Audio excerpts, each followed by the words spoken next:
Today we're going to install our shock towers that we got from Brian at 4Wheel Underground yesterday. Cobra towers. It's going to be a really fun install. Stay tuned.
Okay, this is where we're at.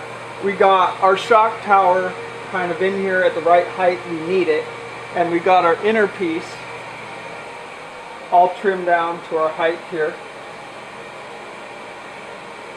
I want to say, let's see, that's how long it is.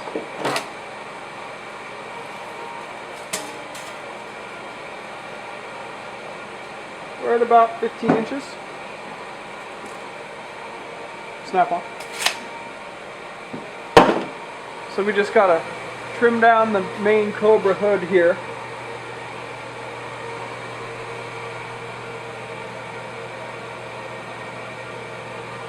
Sits right below the brake master. Then we can put the inner rib into it and tack it together and actually do a flex test. Yeah. Now that we have our outer parts of our Cobra towers nice and shaped how they should be, we got the inner rib shaped like it should be, we're going to go ahead and tack them together and take a look at them.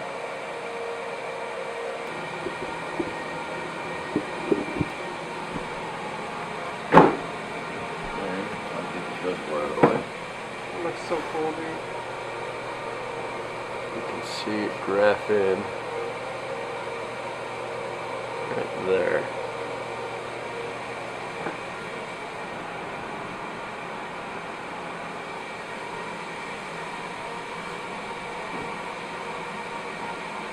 Shock isn't connected yet, but once it is, it'll sit out there, a little higher, about 1 inch higher. So we went to tack the tower together, then we looked at our geometry a little bit, and our shock isn't going, it sits square at the top of the shock mount, but not at the bottom. It needs to sit square in the whole thing. And Brandon was limited by the brake booster, but we can't use a brake booster because we're using a 4BT diesel. We're going to be using a hydro boost, and they're only like 4 inches by 4 inches, so they're quite a bit smaller than a brake booster, so we'll be able to tuck the tower beneath the hydro boost. So we're going to go ahead and remove the brake booster.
Now that we removed the brake booster, we're able to push back the shock tower to a great location. Everything's going to be centered, square, Plumb, that's what it's going to be. Now we're just going to go ahead and tack the shock tower together, and then we'll do a flex test to make sure the shock isn't going to come in contact with the frame when we flex it.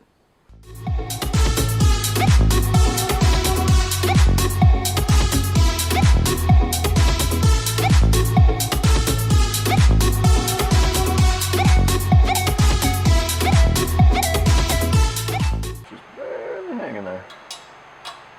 And hopefully I do not disturb it enough for it to fall, because then I'll have to try to catch it, and historically I'm not great at catching things.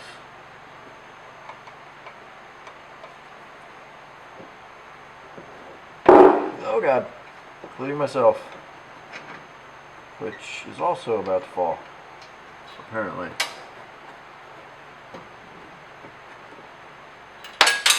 Ah! See, point in case, fell. Doing it more smoothly. And a little less clumsily. A rainstorm.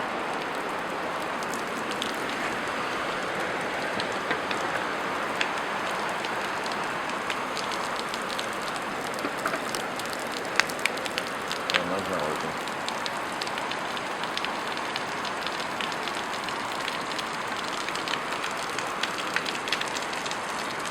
Goddamn monsoon.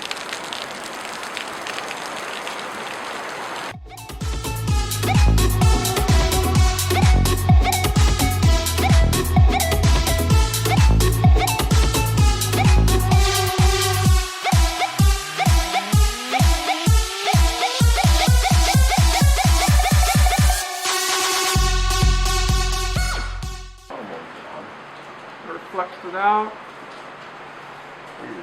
This tack weld broke. Don't worry about that though.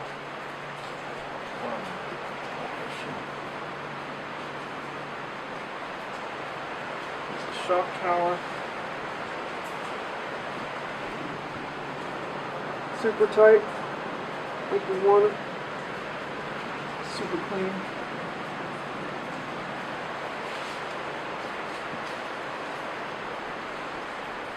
We're thinking that's good. Now we just need to flex it the other way.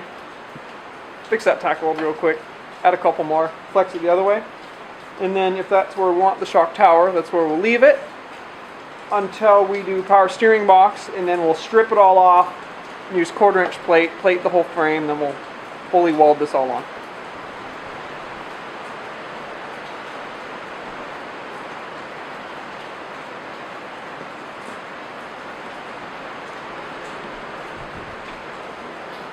I need that one.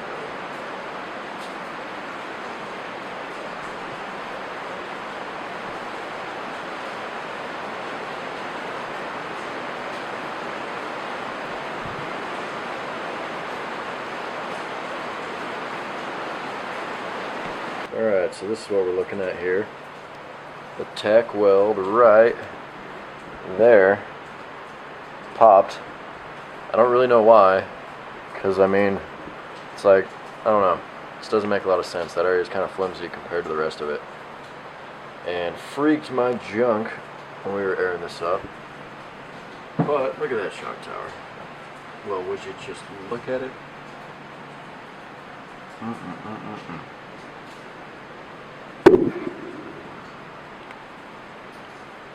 Oh, I still can't see the top of it.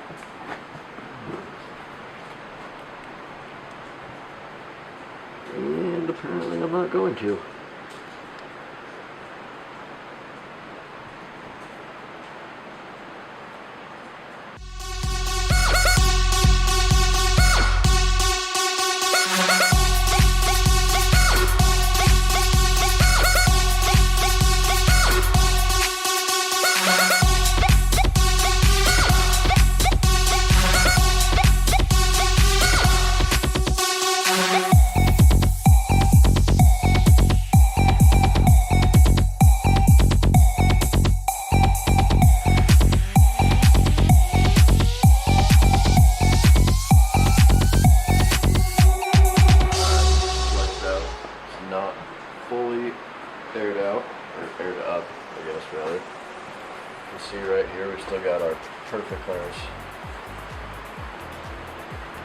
But, go back here. We don't have the bags in the back yet. So, saw that touching. And we stopped airing it up. Plus, you saw me jump. So, yeah.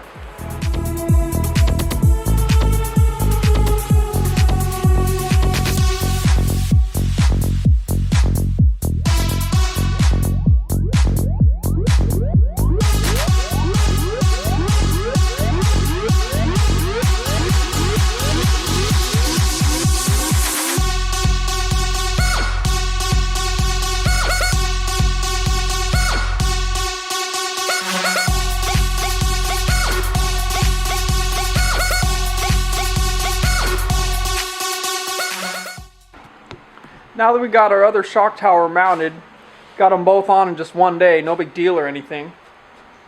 So check it out. Oh. There's an up top shot. Really tight to the AC. Down next to the turbo. Real tight, but it looks really cool. It's going to work really good. Now that we did that, we're going to go ahead and mount up the shock.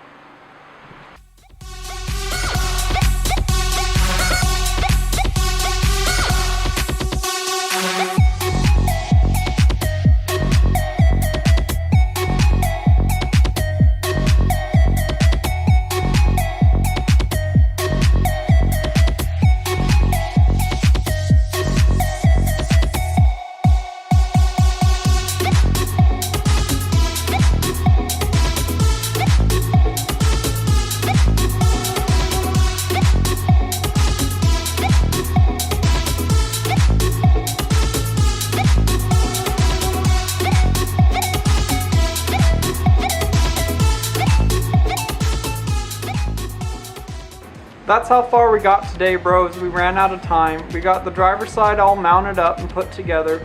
We couldn't quite get the shock in on the driver's side, but we got the shock mount finished. We'll come in the morning and we'll mount the shock on the passenger side. Then we'll move on to figuring out what steering box we're mounting on the frame. We're gonna use a 78 F-150/Bronco forward swing power steering box. They got the largest sector shafts on the market, so we're going to use one of those since we got these 46-inch tires. And we're going to tap it for hydraulic assist. A lot of guys won't tap them for hydraulic assist because they're so good without it, but they're running like 40s. We're running 46s, so we're going to tap it. Thanks for watching and leaving comments. Please like and subscribe. Check our website out, cougarhousegarage.com. Go look at our Facebook /Cougar House Garage, and we are Cougar House Garage on Instagram. Follow us. We'll see you guys in the next video.